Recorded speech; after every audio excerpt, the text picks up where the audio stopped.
be subscribed to. So you can almost receive all the information on your aggregator, on your device. I see here somebody. Okay, so everybody can hear me, but the rest is fine. Okay, thank you. And then there are different formats. You will see, you know, the RSS icon, the orange one, but also there is the Atom one. Don't get confused by that, because it's just like in many other technologies, there was a different development in the technology, so now we have like different versions of the same thing. So usually, you know, for us as users, as final users, we don't need to be so much worried about what format of file or of file of XML file we are subscribing to. Also, there is some confusion about what RSS is, so I think it's better to continue to say RSS, because, you know, for some people means something, other people have another idea, and everything is related to the story of this technology, which is really very, very old. So it's not a new thing, the Web 2.0 thing, but it came back. I mean, the first RSS format was developed in '97. So there are a few words that you probably are familiar with, which is feeds, news, or news feeds. Those are the information that comes to your aggregator or to your service of reading news. And then there are like three big types of services or programs that allow you to be subscribe to news or to feeds.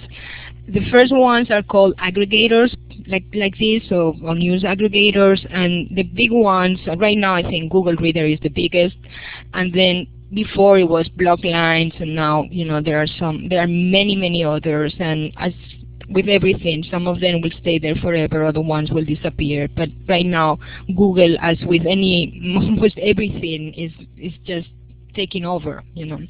Then there are the start pages, where you can use feeds and other types of widgets or little applications to personalize your start page. So when you open your computer, when you log in the first thing in the morning, then you have the subscriptions you want to have, and then also maybe, I don't know, a watch or a calendar or something. So there are also two big competitors here.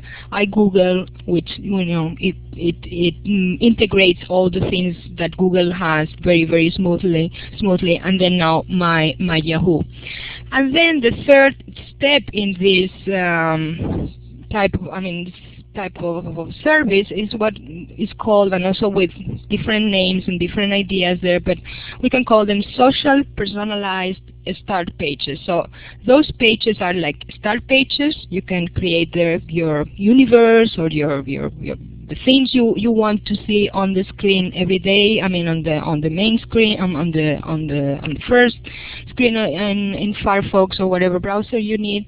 But then of course you can personalize that, but then you can share that information with other people. So you can share the whole universe you created with the whole world, so they can see what you see on the screen, or create a little group for your students and use it as a learning environment. You know, instead of using Blackboard that I mentioned before, or, you know, a social network like Ning, there are people who are using NetVibes and PageFlakes to provide that environment, which is, you know, social, because you have a group of people sharing things, which allows the students to get information from out there, but then you have a safe, a protected environment. So let's see.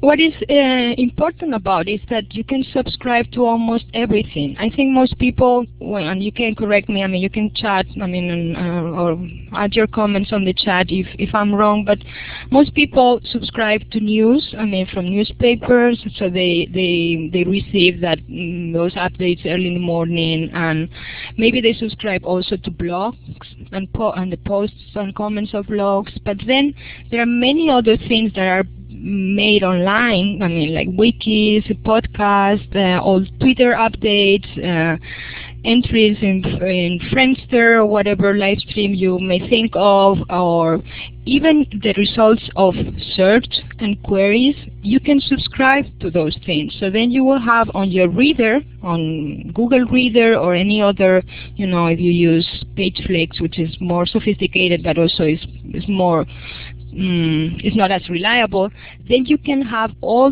that information come to your screen. So it's not only about subscribing to the blog of our students, it's also about being able to receive the information you want anytime. So of course then you can subscribe to tags. So if you have a Delicious account, or you have a Delicious account, that's the bookmarking tool. If you have that account with your students, you can have a collective account, and then the students mark with tags the resources they find for the classroom. Then you can get a subscription to that particular assignment, to that particular thing that the students have done with that type with tags. And also you can transfer almost everything on a feed. I mean, it's not maybe the best thing to do, but if you see a page and you want to have a subscription to that page, you can do it. So there are many sources of feeds out there. And then you can use them for your professional development and say, okay, I want to subscribe to the feeds of Calico, to the feeds of any professional organization, or to a Spanish newspaper because I want to keep up with the Spanish news and the language and everything. But also you can make your students tag things and then subscribe to that, so you can keep an eye on what they are reading. That's more the idea I have when I use this type of technology in my classrooms.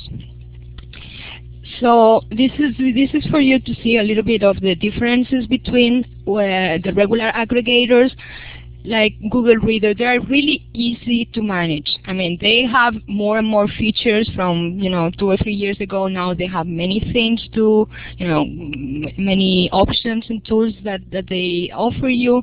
You can share what you tag, what you put on your feed of your news reader or your aggregator. You can share that with friends. You can make a group. So in a way, they are also providing more and more tools for you to create, to have something that is good for you, where you select information you want to read, but also something that is more social in the way that you share what you like or what you need with the rest of the world or with a group. And that's for us as teachers is very useful. So you can have your tags for a class in, I don't know, Spanish culture. So I tag different things. I share that with my students, and my students share with me what they find. So I know what type of activity, what type of things they are checking online, which is something we couldn't do before. With the Web 1.0, we could send them outside, but it was more difficult for us to see what they were checking when they were working online.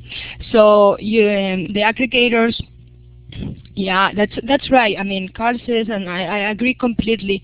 We have to change this mentality. I mean, and I think everybody who's here, I don't think anybody has this mentality, but there are still many teachers and professors who think that we are the ones who have the knowledge, and we know things, but our students also know things, and they, the act of sharing for them is more important than anything else.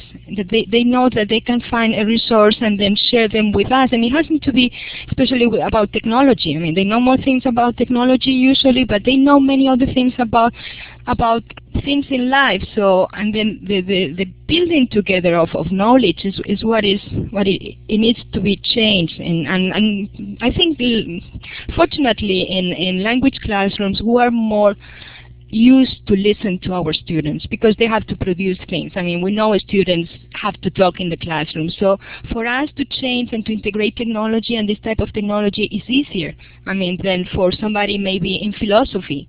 I mean, it's not that difficult. But still, with these new tools, students can have a more of a leading role in our classrooms, and that's why with an aggregator or with something where you share like